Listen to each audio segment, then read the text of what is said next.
Look at a map of the world. Find the place where Asia and America almost touch each other. Just 86 kilometers of water. Less than the distance from Los Angeles to San Diego. Less than the length of some city bypass roads. The Bering Strait. The shortest distance between the two greatest landmasses on the planet. The place where Russia and America stare at each other across a narrow strip of water. It seems obvious. Build a bridge. Or a tunnel. Connect the two continents. Create a route where you could drive from London to New York across all of Eurasia and Alaska. Such a road would transform global trade, tourism, and the very geography of human civilization. But that bridge doesn't exist, and never has, even though the idea of building it is nearly 200 years old. Today we're going to find out why. And we'll uncover something that rarely comes up in official discussions about this project. Because the real reasons this bridge was never built are far more interesting than too expensive and too cold. Stay until the end. The final twist in this story will surprise you. Before we talk about the bridge, you need to understand something important about this place. The Bering Strait wasn't always a strait. Thousands of years ago, there was land here, a wide plain. Scientists call it Beringia, connected Asia and America. Rivers flowed across it, forests grew, woolly mammoths and bison grazed, and across it, the first humans walked from Asia into America, populating an entire continent. Then the climate shifted, the ice melted, sea levels rose, and Beringia disappeared beneath the water. Two continents were separated. The peoples who had lived on both sides lost contact with each other for thousands of years. Today, at the bottom of the Bering Strait, at a depth of just 50 meters, lie the remains of that ancient plain. Riverbeds that once ran across dry land, the bones of animals long extinct. And here's the paradox that almost nobody notices. People want to build a bridge where nature already built one, and then took it away. The question isn't whether the continents can be connected. Nature proved they can. The question is whether anything built by human hands could last. The idea of connecting Asia and America across the Bering Strait didn't start recently. In 1864, American entrepreneur Perry Collins proposed laying a telegraph cable from California through British Columbia, Alaska, the Bering Strait, and all the way across Russia to Europe. Western Union backed the project. Work crews were already cutting paths through Canadian forests and building supply bases in Alaska.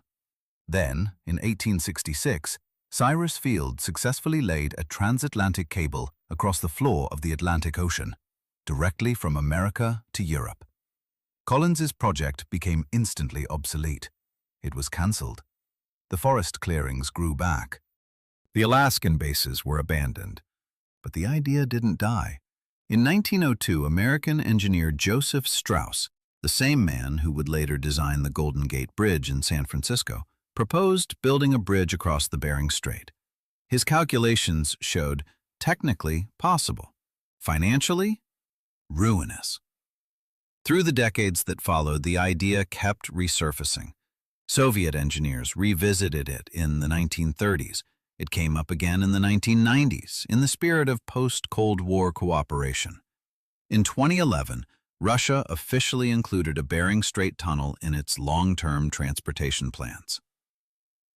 200 years, dozens of proposals, hundreds of studies, and not a single pile driven into the ground. Why? Right in the middle of the Bering Strait sit two islands. Big Diomede, belonging to Russia, Little Diomede, belonging to the United States. The distance between them is just 3.8 kilometers, less than the length of many city bridges. Between these two islands runs not only an international border, it's also the international date line. On Big Diomede, it's tomorrow. On Little Diomede, it's yesterday. Literally. People on the two islands live in different calendar days. About 80 people live on Little Diomede, members of the Inupiat people, the indigenous inhabitants of this part of Alaska. Their ancestors have lived here for thousands of years, hunting walrus and seals, fishing in the Strait, trading with neighbors on Big Diomede. Until 1948, residents of both islands moved freely between them. They visited each other, traded, and intermarried. Then the border closed, and the islands, standing just 3.8 kilometers apart, effectively ended up on opposite sides of the world. Today, Little Diomede has no road, no dock, no airstrip, only a helicopter pad that operates in good weather. In winter, when the Strait freezes, residents sometimes travel by snowmobile across the ice, the island's only land connection to the mainland. If a bridge across the Strait existed, these 80 people on Little Diomede would find themselves literally in the middle of it, on an island that sits on the route between two continents. Now, let's talk about why building this bridge is technically so challenging. The Bering Strait is not a calm, shallow lake. It's one of the most brutal stretches of water on the planet. In winter, the Strait freezes, but not into a smooth, stationary sheet. The ice here drifts. Massive ice flows move through the Strait with tremendous force. The pressure that moving ice exerts on any structure in its path runs into the tens of thousands of tons. Even the world's most powerful icebreakers carefully navigate around the most dangerous ice fields. Any bridge piers would need to withstand this pressure continuously, every winter for the entire lifespan of the structure. Engineers calculated that to achieve this, the piers would need to be so massive that the cost of the foundations alone would exceed the entire budget for the rest of the bridge. But that's not even the main problem. The main problem is on shore. On the Russian side, the nearest major city, Anadyr, is thousands of kilometers away across nearly impassable tundra. There are no roads, no railways. For a bridge to be useful, you'd first need to build thousands of kilometers of infrastructure from scratch in one of the most inaccessible regions on Earth. On the American side, the situation is only slightly better. Alaska is enormous, but the road network here is extremely sparse. The nearest point of the American road system from the Strait's shore is hundreds of kilometers away, with nothing in between. Engineers calculated the bridge itself represents about 15% of total project costs. The remaining 85%, roads and railways connecting to it on both sides. The bridge isn't the problem. Getting to the bridge is. On the Alaskan side of the Bering Strait sits the city of Nome. It's one of the most remarkable places in North America.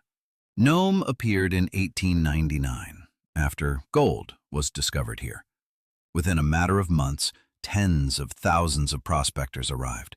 The population exploded from 0 to 20,000 people faster than houses could be built. People lived in tents on the beach, right on the shore of the Bering Sea. At the peak of the gold rush, Nome was one of the largest cities in Alaska, complete with bars, theaters, newspapers, and a telegraph. Then the gold ran out.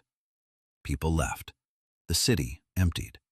Today, about 3,500 people live in Nome. The city sits right on the waterfront, and every year the sea storms so violently that waves destroy buildings along the shore. There is no road connecting Nome to the rest of Alaska. In winter, it's plane or snowmobile only. And Nome is the finish line of one of the most famous sled dog races in the world, the Iditarod. Mushers cover nearly 1,000 miles from Anchorage to Nome across frozen tundra. That trail exists because there is no other road. If a bridge across the Bering Strait were built, the road leading to it would pass through or near Nome.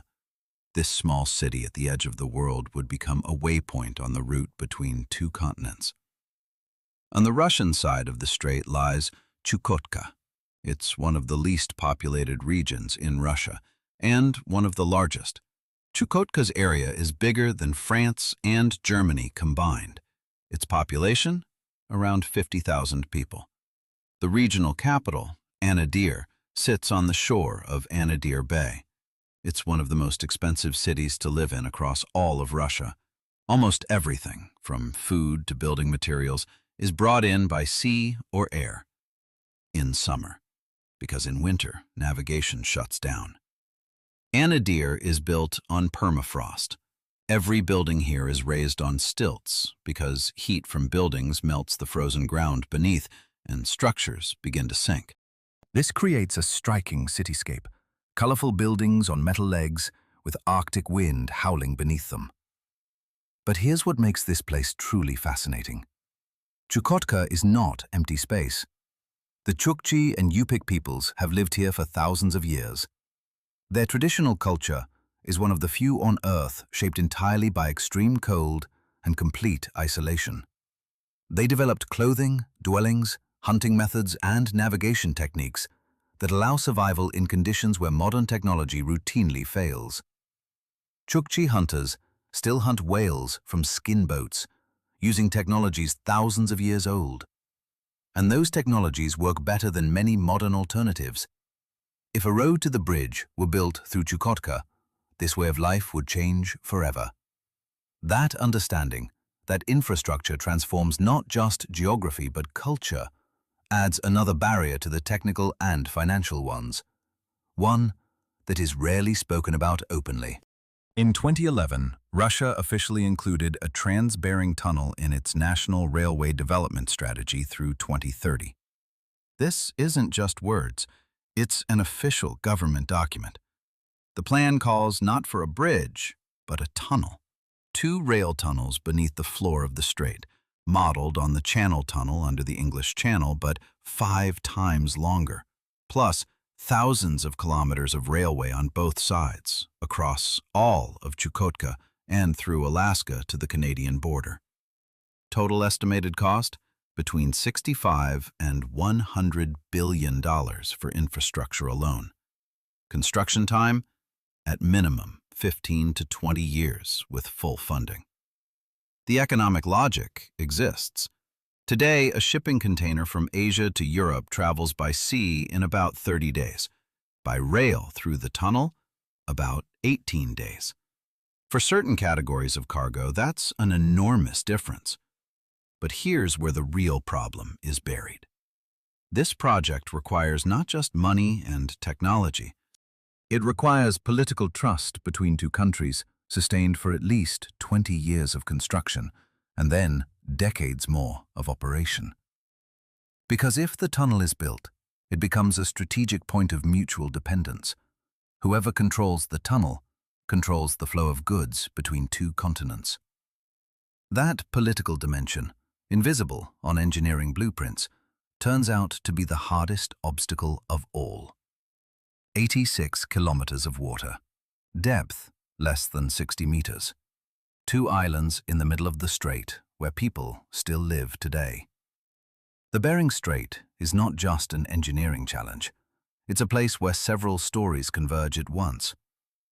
The bridge across the Bering Strait was never built, not because it's technically impossible, not because the money isn't there, but because this place sits at the intersection of too many competing interests, too many different cultures, and too many complex political realities.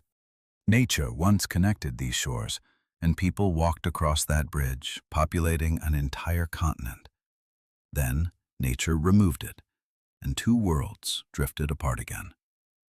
Maybe the 86 kilometers of water between Russia and America aren't an obstacle to be overcome. Maybe they're a space to be respected. The strait existed before any of us, and it will almost certainly outlast any bridge we could build across it.